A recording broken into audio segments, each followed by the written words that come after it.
discussion, I invite our speakers, partners, near Smilga, Andy Cotgreave, Prasann Prem, and Leo Nicoletti. And I will ask you these brief questions. So it's not about versus, and firstly, you were confused by this topic. Of course, it's not about versus. It's about combination of best practices from data journalism and business intelligence. So I will stop my screen and invite our guests. So I see many faces, but let's go according to our list. Hi Nir. Let's make a sound check. Please welcome us. Say a few words about you, and maybe and take your side. What is your field? Data visualization, data journalism, or business intelligence? Let's take sides. Hi, Nir. Hello. So, hi, everyone. Thanks for having me. My name is Nir Smilga. I am a data visualization specialist and Tableau and Analytics Center of Excellence lead at ZoomInfo. I'm also a Tableau public ambassador and featured author, and I really like to viz, whether it's for my job purposes or at my free time, as you can see in my Tableau public profile. So I would say I'm engaging with a bit of both, because I'm kind of doing visits for data journalism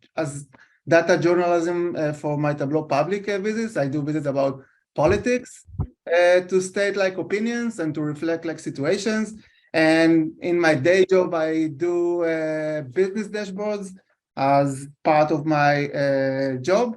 And my job is also to make people who create dashboards within my organization to have it in the best way that will convey the message most efficiently and will drive maximum insight with minimum effort from the viewers. So yes, I'm mixed between the two worlds. Of course, the target audience for both of them is different. I would say that data journalism purpose is to mainly drive engagement and to reach to the broader audience as possible, and of course to convey a message of some extent. And with this, so you don't want to take a side. You want to be everywhere. I understand you. There's a room for everyone. Yeah, that's a tricky question. Who is it intended for? Okay, let's continue. Hi, Andy. How are you doing? Hi, Alex. Hi, everybody. Great to be here. So first of all, Alex, thank you for organising and running this conference today and assembling a fantastic agenda. My name's Andy Cotgreave. I'm Senior Data Evangelist at Tableau. I've been using Tableau since 2007, which makes me feel quite old. Yeah. And Tableau's 20 years old this year as well, in fact, this month. So it's been an amazing time. I'm co-author of a big book of dashboards. I do a video series with my co-authors called Chart Chat, and I'm also doing a course on data communication with a company called Sphere starting in March. I'm going to take a side. Business intelligence or data storytelling? I am saying data storytelling. You know, it's 2023. The purpose of data is to help decisions and drive insights to improve the business performance.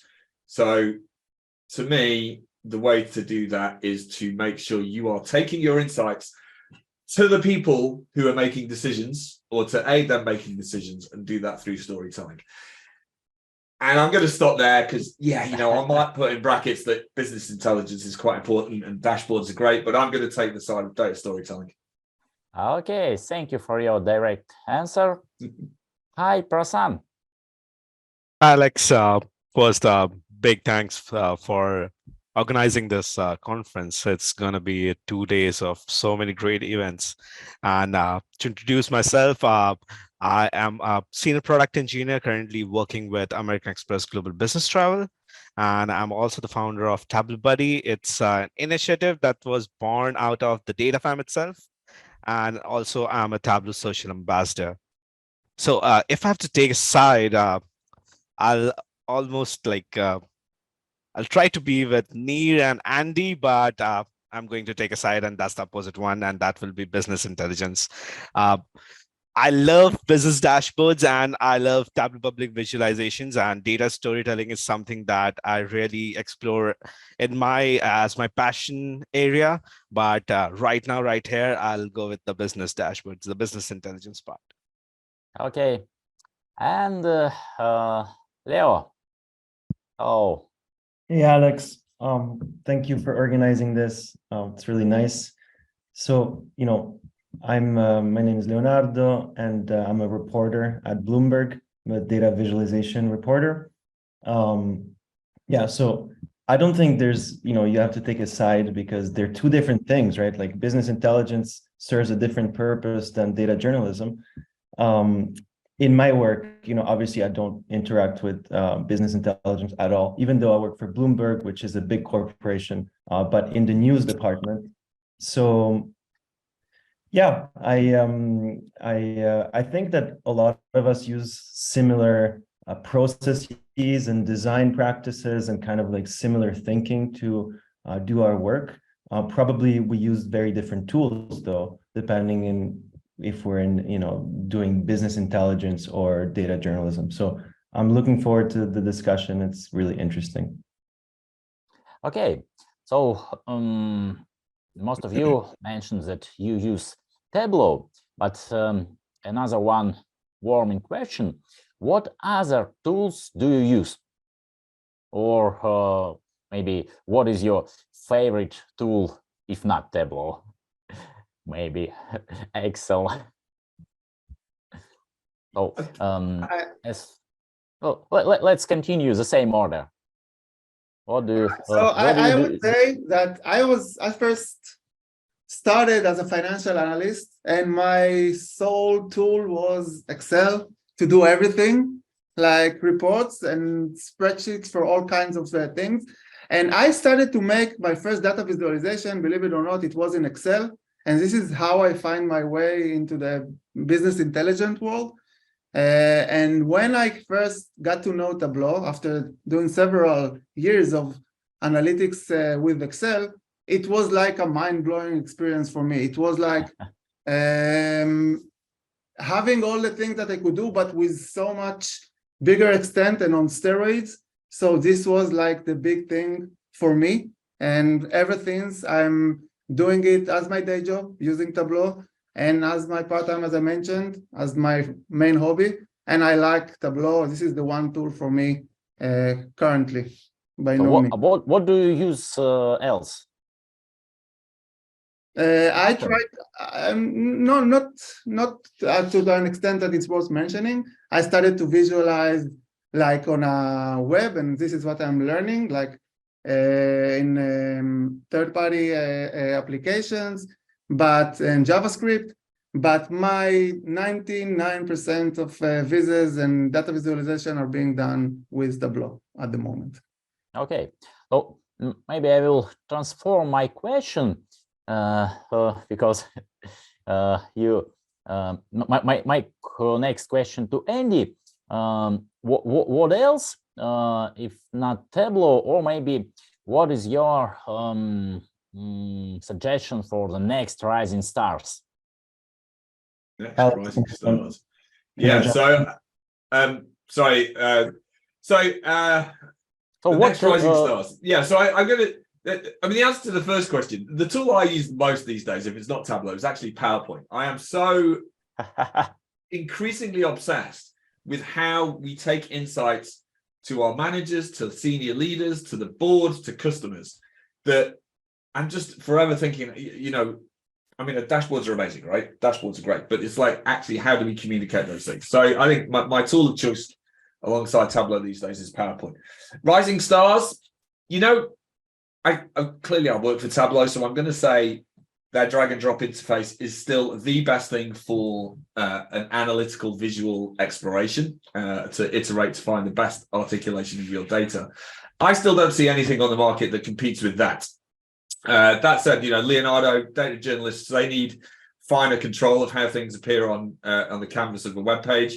Tableau is not hugely optimized for those things, so I think what Leonardo can tell you about the tools he thinks are coming up there.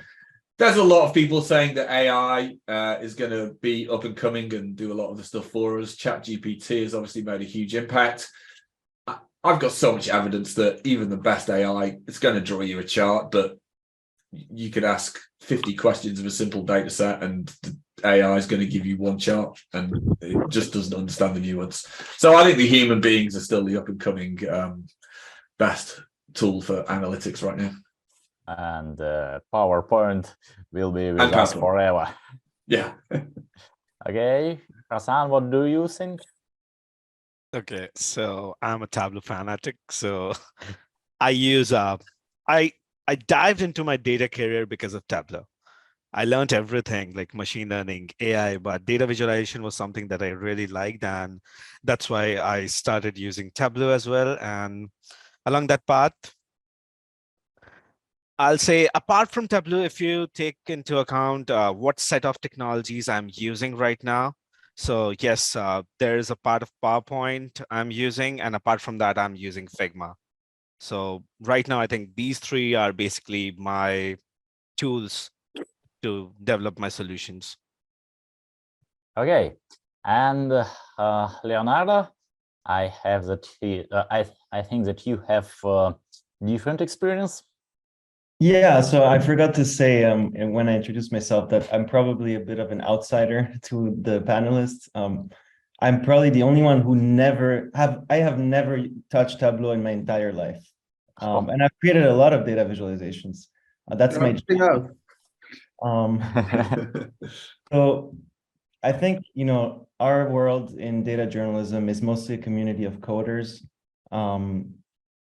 It's because of many reasons, because we need to know data analysis, for example, like very in-depth data analysis and also data crunching and like cleaning data, because a lot of our data sets we create them ourselves, or we scrape them off the web, or they come in all different formats. And so a big part of our job is to basically clean data and make it in a format that then can be visualized. So for that, we use Python, R, mostly Python and R to just do that work, but that's not visualization.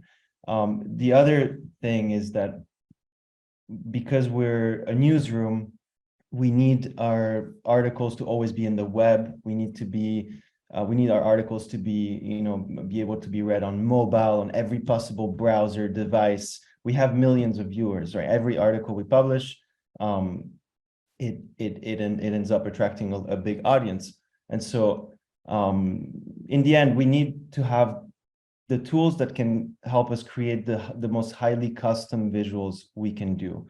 And like, I think Tableau is great. Like, I've seen amazing stuff coming out of it. It's just that it feels like you're kind of like owned by them in a way, like, because like you can only use their platform. And it would be great actually if you could like export SVGs, or if you export code from Tableau, then I think that would probably drive a lot of interest from the data journalism community, because our community is really into open source tools. So like, it's not that we love coding, it's just that coding is the easiest way to do what we do. And to answer something that, Andy was mentioning about ChatGPT, I think, AI is not going to replace our job, because our job is creative. But I do think that, like, for example, in like using code, it can greatly like speed up our work.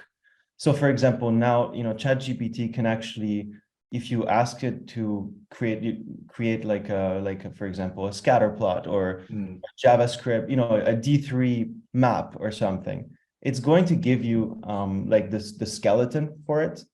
And for someone who's not maybe used to coding all the time, that's already an amazing, first step creating the whole kind of structure of the component you need to then improve to make your map, right? So I think that there's definitely a big potential with like Copilot tools like GitHub Copilot and ChatGPT, things like that. So I'm excited about that.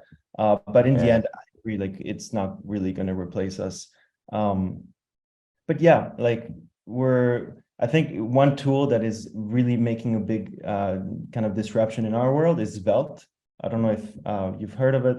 It's a web development framework, and it is extremely easy to learn, like compared to React or anything that came before. It's very interactive, very reactive, and you can build a full stack web application or just like a simple web page with some visualizations extremely fast.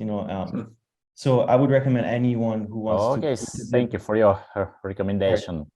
Yeah, so that's great that we discuss this topic from different points of view. And I see the questions from Harsh Shah. What's about, and Anna, what's about Power BI? Don't worry, I'm from Power BI world. I'm Excel-minded person, and I will tell you how I use Power BI for storytelling and prove that it's real, not only with Tableau. And later we will discuss these topics in our workshop, and we need to move along with our agenda.